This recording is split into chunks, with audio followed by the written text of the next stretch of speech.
View of outside of my apartment. This is what the hallway looks like. This is what the elevator area looks like. Look at those shiny floors.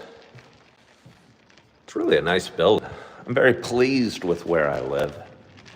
I'm walking into the front door. I'm probably gonna cook up a little food while we're talking here. I just got back from Starbucks. Just got back from donating plasma. Was thinking about life, the human condition, the craziness that are people, and kind of realized something on the ride home. Called a friend of mine, shared my thoughts. She bought what I was selling, so I thought maybe you guys would as well. Hello, Big Dante. And I'm gonna cook, maybe cook. Cook might be overstating what I do. Heat up. I heat up like nobody's business. Hold on, I gotta make sure this is charging, otherwise my phone's gonna be really out. Here's my thought for you today. The human is a messed up beast. We're messed up creatures. And the reason we are messed up is we are all so hardwired for discontentment. And I realized it as I was going through my morning. And I talk to a lot of people, and I go live, and I share some experiences. But it's all because I think I've gathered some wisdom over the last 56 years for sure, but certainly the last 6 years specifically. And I started doing my show, Coffee with Ken, just about 6 years ago now. And honestly, I think I've always had an active mind. I think I'm fairly intelligent. I kind of look at things with a open mind, believe it or not. And I've realized again that the human is hardwired for discontentment. No matter what we are doing or where we are going or what we're accomplishing, be it in a relationship and in a career, search for knowledge, a book we're reading, a workout routine, a diet.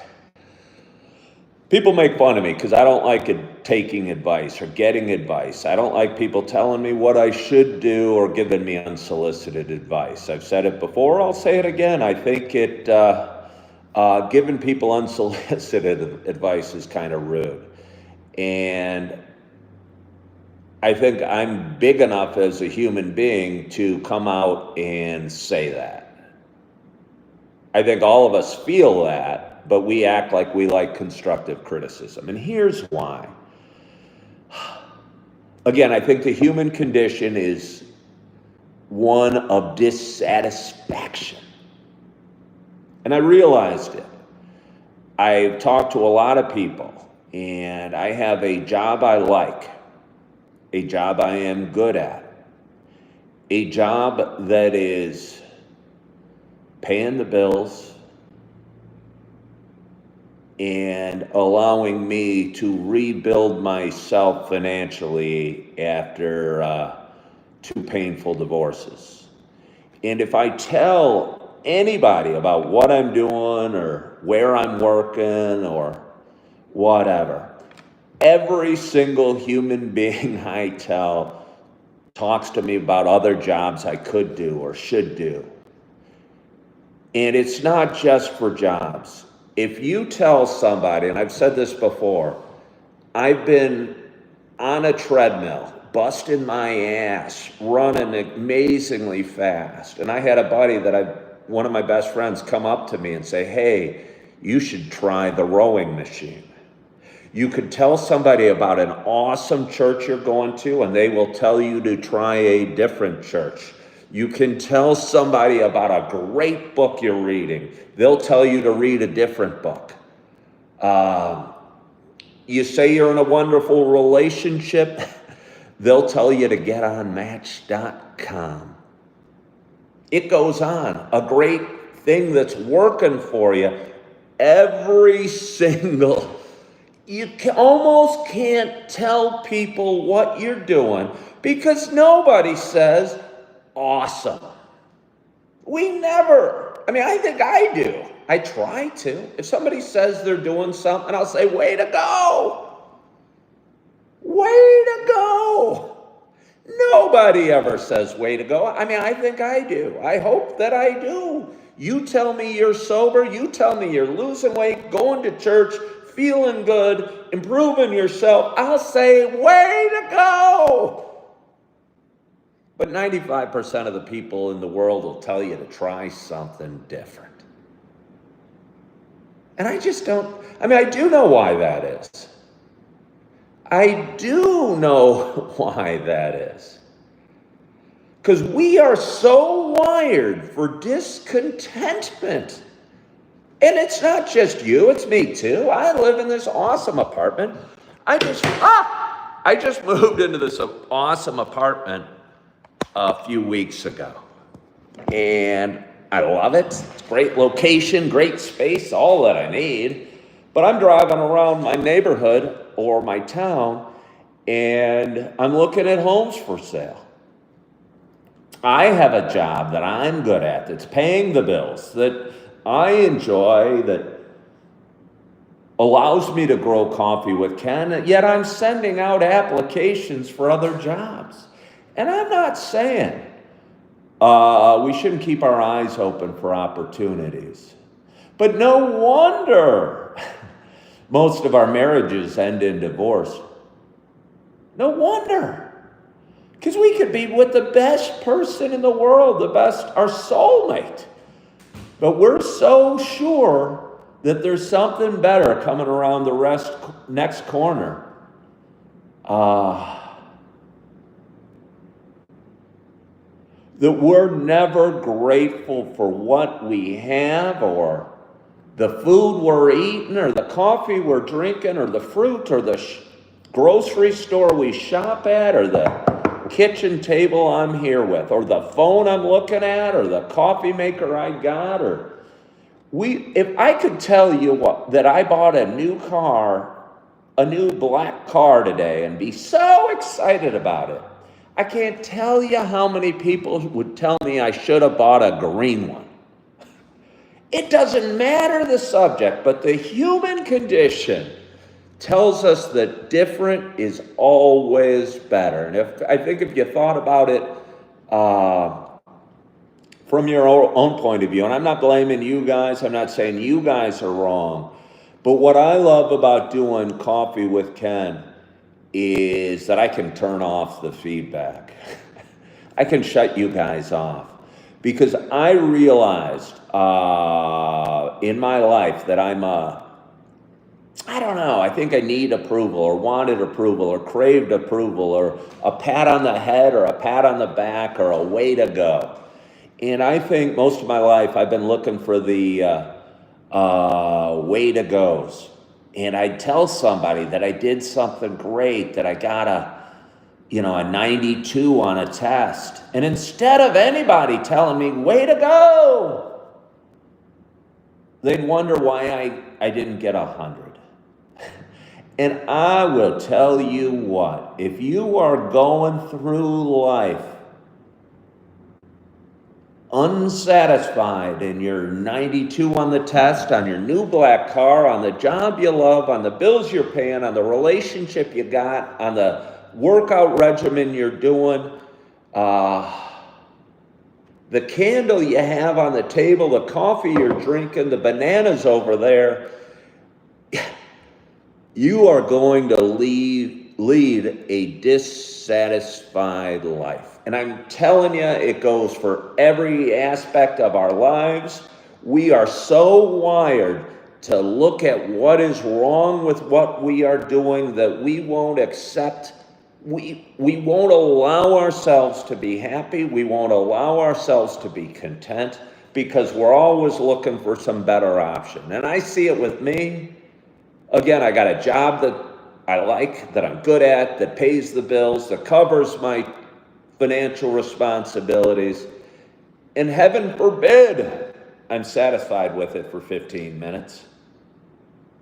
because maybe there's something better else out there. You know, I'm getting in great shape. I'm going to great churches. I'm doing great things. We don't allow ourselves to be content or satisfied in any way. And I am telling you, if you're talking to a friend, a family member, a spouse, be aware of this. If you are telling somebody something you are excited about your own life, be wary and be prepared that those people are probably going to tell you to do something different. And it's not because they're trying to be rude or trying. I had a guy, I posted a video on YouTube about retirement, and it was just talking about how I have no plans for retirement.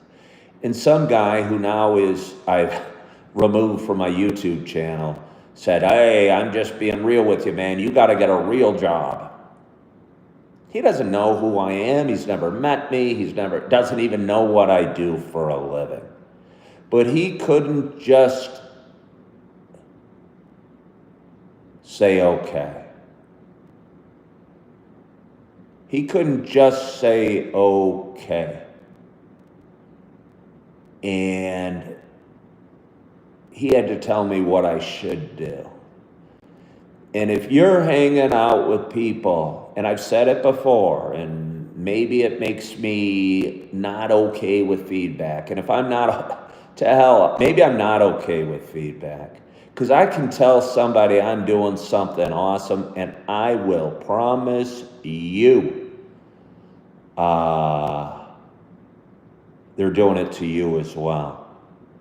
And not only are they doing it to you, but be more careful. You are probably doing it to you as well. You might have a great job, live in a great home, be in great shape, or at least on a journey to great shape, or great relationships, you might be reading a great book. Be wary if you tell somebody about the book you're reading. I promise you, nobody's going to tell you, awesome. They're going to tell you a different book to read.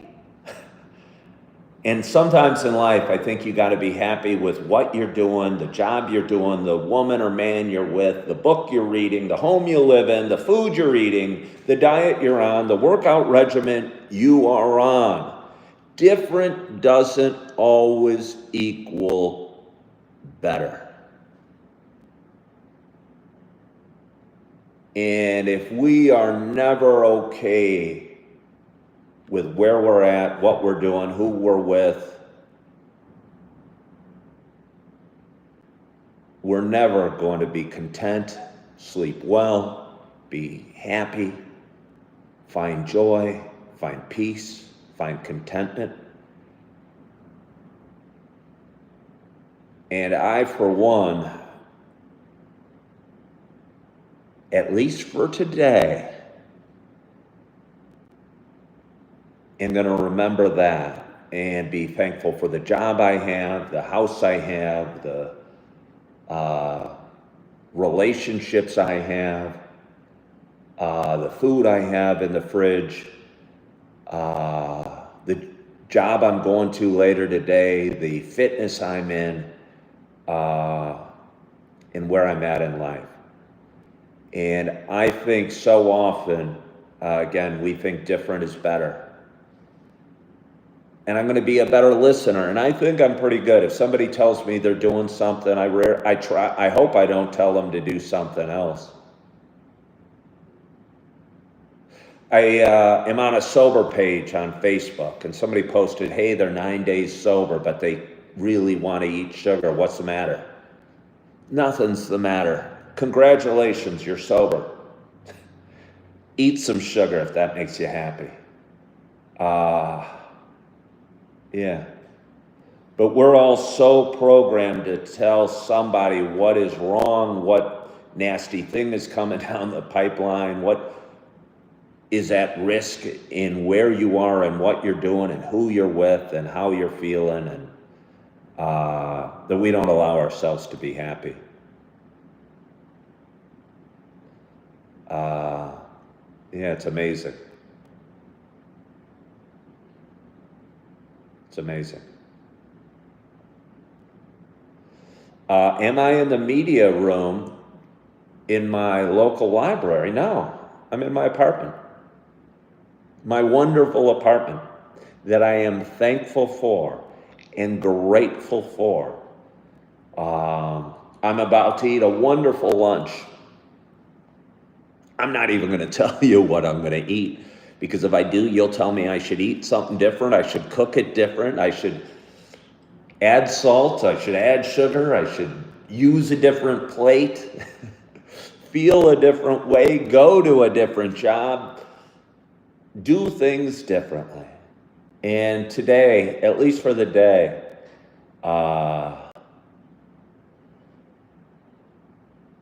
I'm going to be thankful for what I have and what I'm doing and the job I'm going to and the life I'm leading and the journey that I'm on.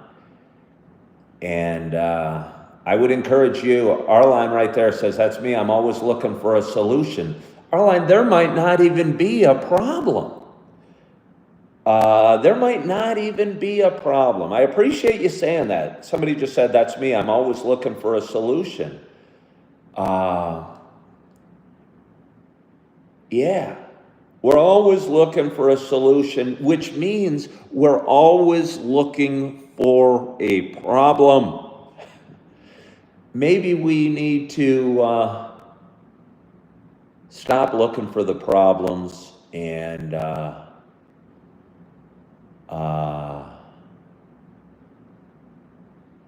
start being happy for what we have and the direction we're on. I'm not saying we shouldn't get better and shouldn't strive for more, but maybe I am saying we should give ourselves and our friends and our family members a break, but most importantly ourselves.